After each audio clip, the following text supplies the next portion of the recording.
Hola, muy buenos días otra vez. Como siempre, sean todos bienvenidos y gracias por acompañarnos en este devocional de la Iglesia Bíblica Torrefuerte, correspondiente al martes 9 de agosto del año 2022. Nuestro texto hoy, de acuerdo a nuestro libro devocional Tiempo con Dios, es Génesis, el capítulo 4, versículos 16 al 26. Ayer empezamos a ver este capítulo, hoy lo terminamos de ver. A través de Adán entró la muerte al mundo, según se nos explican en Romanos 5. Con el asesinato de Abel por su hermano Caín, entró el homicidio y la violencia al mundo, con el primer caso en el mundo de un fratricidio. Hermano mata hermano. De Génesis 4:10 al versículo 15, vimos ayer cómo Caín sufrió personalmente las consecuencias de su maldad o de su crimen. Del versículo 16, hoy, hasta el 24, veremos el efecto multigeneracional del crimen de Caín. Las consecuencias que no solamente sufrió él, sino también sus descendientes.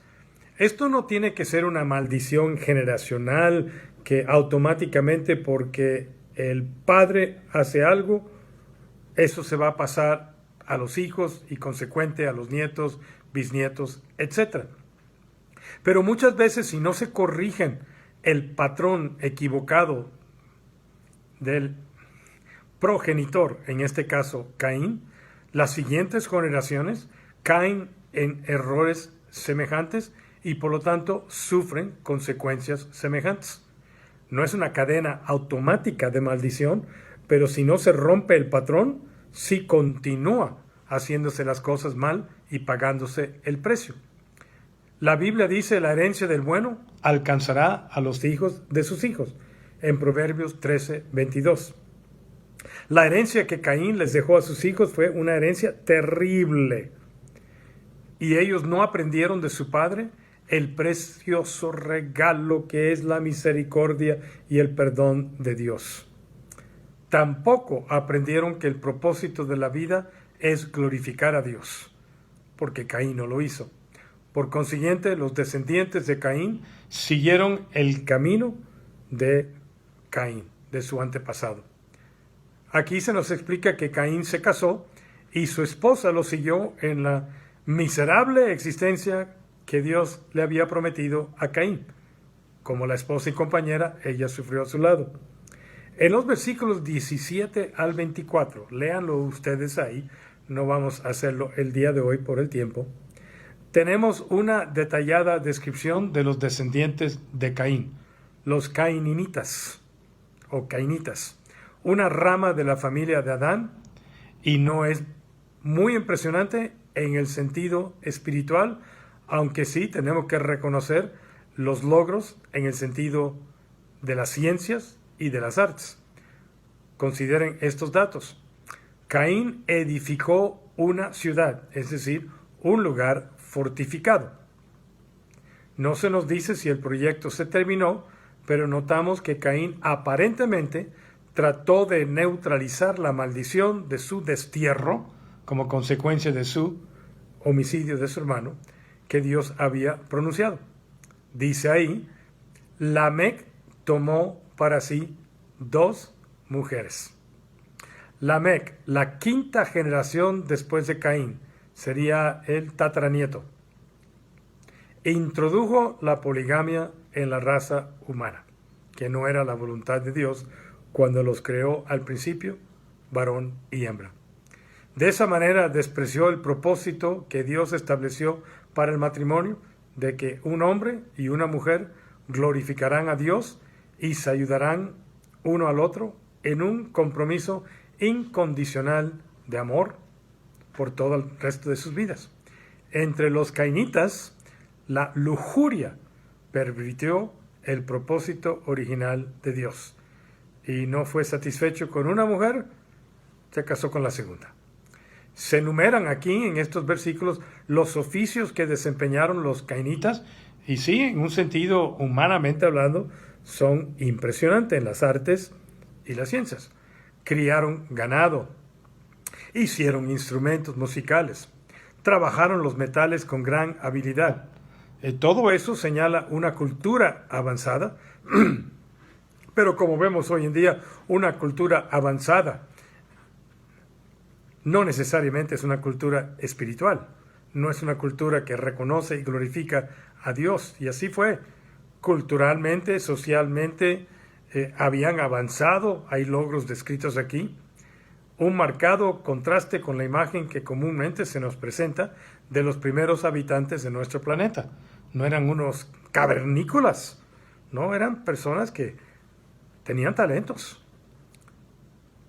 Lograron grandes cosas.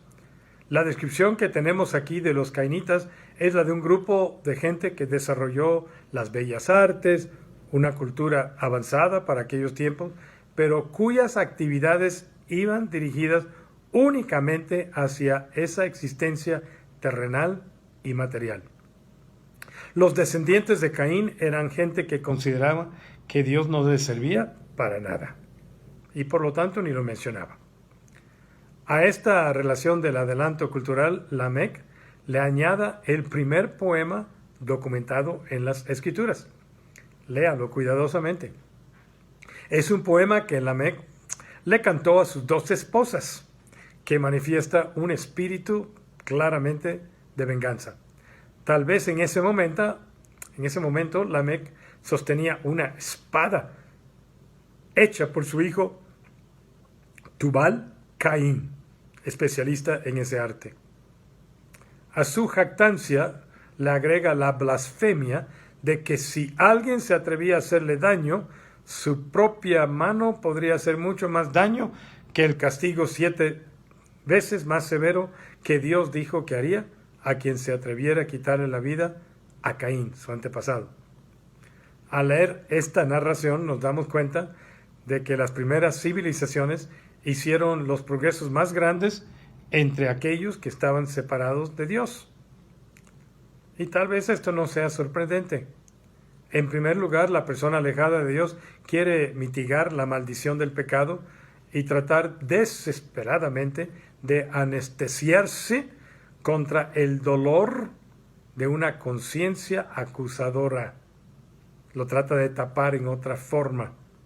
En segundo lugar, la persona que trata de vivir separada de Dios lucha para darle un propósito a su vida porque no está en su verdadero propósito, la cual está vacía sin Dios.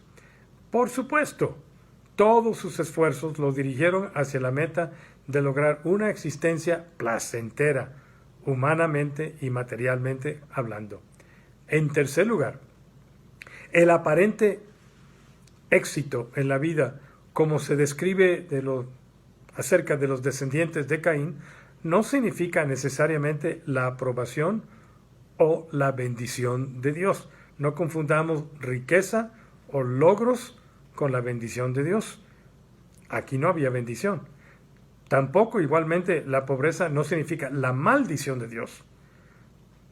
Como dijo Pablo, yo sé vivir en la escasez y en la abundancia. Hay bendición en Dios en ambos estados. No significa que no debemos lograr superarnos, pero que no debemos juzgar a una persona que no tiene tantas cosas materialmente, que no ha logrado tantas cosas, que no tiene los grados académicos que tienen otro, que no es bendecido por Dios o es más lejano de Dios que nosotros que sí tenemos esas cosas. Eso es hacer un juicio equivocado. Como también el admirar a aquellas personas que han hecho grandes logros en la vida, tienen riqueza, tienen títulos, tienen influencia, tienen poder. Estos deberían haber hecho algo bien porque tienen la bendición de Dios.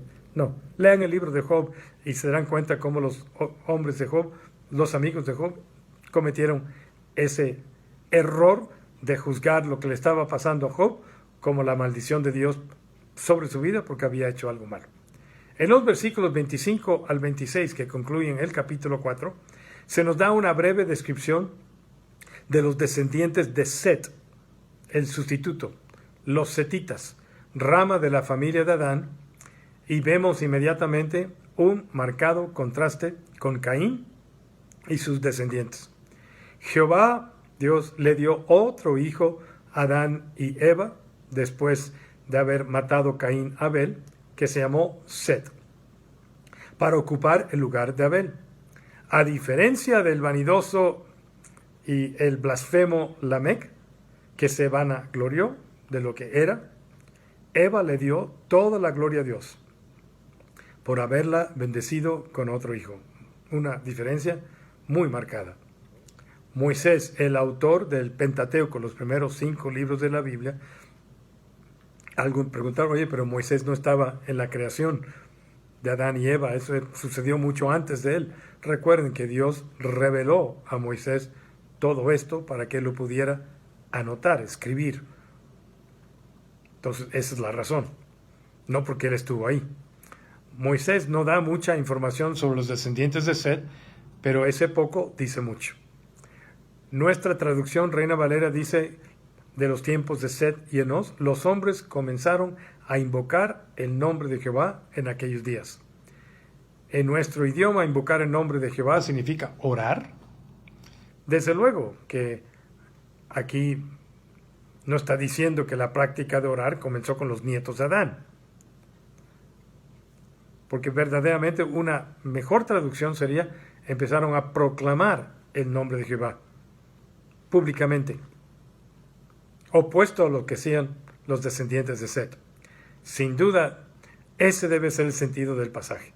Hasta entonces la adoración al fiel Dios Salvador se había hecho más en privado, en el hogar de la familia. En el tiempo de Nos, los creyentes comenzaron a proclamar públicamente su fe, a proclamar públicamente el nombre del Señor, el nombre del Salvador, sus obras maravillosas para el bien del pueblo y para glorificar a Dios.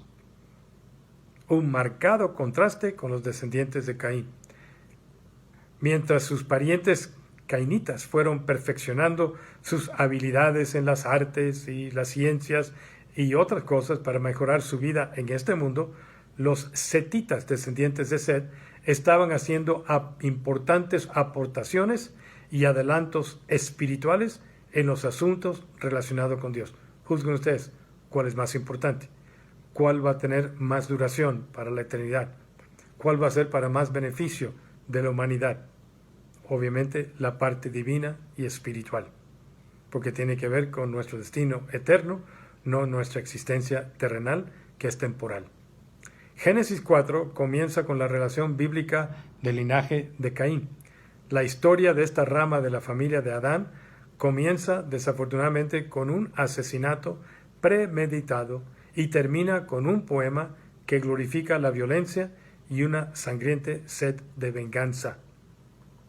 Está claro que este no podría ser el linaje que Dios usaría o daría al mundo para que de ahí viniera el Salvador prometido en Génesis 3:15. Por causa de su impiedad, esta primera y brillante civilización descrita aquí, en este capítulo de versículos 16 al 24, fue destruida en el gran diluvio. Estos fueron los antecedentes de aquella generación de Génesis, el capítulo 6, que Dios vio sobre ellos y había pura maldad y solamente rescató a Noé y su familia inmediata. Sin embargo, Génesis 4 termina con el registro de los setitas, rama de la familia de Adán, linaje del cual descendió el Salvador. A partir de aquí, en el libro de Génesis, describe solamente la historia de la rama setita, descendientes de Set, no descendientes de Caín. La generación que empezó a proclamar el nombre de Dios públicamente fue la que recibió la bendición de ser la escogida para llevar la bendición del Mesías al mundo, y no la generación que dio esos avances en las ciencias y en artes. ¿Por qué? Porque es más importante glorificar a Dios que glorificar al hombre. Así que esa es nuestra prioridad del día de hoy. Glorifiquen a Dios con sus vidas en todo lo que hagan y en todo lo que yo haga en este día. Den gracias a Dios que no son descendientes de Caín, por fe son descendientes de Set, son descendientes de Abraham. Isaac y Jacob, en el sentido de la fe. Y demos gracias a Dios por eso. Padre, te damos gracias en este día por tu maravillosa obra de creación y gracias por proveer un sustituto, que la humanidad no descendió todos de Caín, sino todos a través de Set. Esa rama que primero empezó a invocar el nombre de Jehová. Permítenos así proclamar el nombre de Dios para darte gloria a ti en nuestras vidas. Te lo pedimos en nombre de Cristo Jesús. Amén. Nuestra próxima transmisión virtual será mañana miércoles 10 de agosto a las 19 horas con 30 minutos, 7:30 de la tarde. Al mismo tiempo, obviamente, tendremos nuestro servicio presencial en el auditorio de Torre Fuerte, al cual todos son bienvenidos. Pueden acompañarnos obedeciendo el protocolo que todos conocemos. Recuerden, no hay necesidad de registro y habrá cuidado de niños de 5 a 11 años de edad. Y seguimos con la serie Cristo en las fiestas solemnes de Israel. Otra vez, gracias por acompañarnos en este breve devocional. Nos vemos mañana en nuestro próximo devocional a las 9 de la mañana. Les esperamos. Cuídense, sigan cuidándose mucho en estos días. Que Dios me los bendiga ricamente y que tengan un excelente día, como siempre se los deseo. Nos vemos.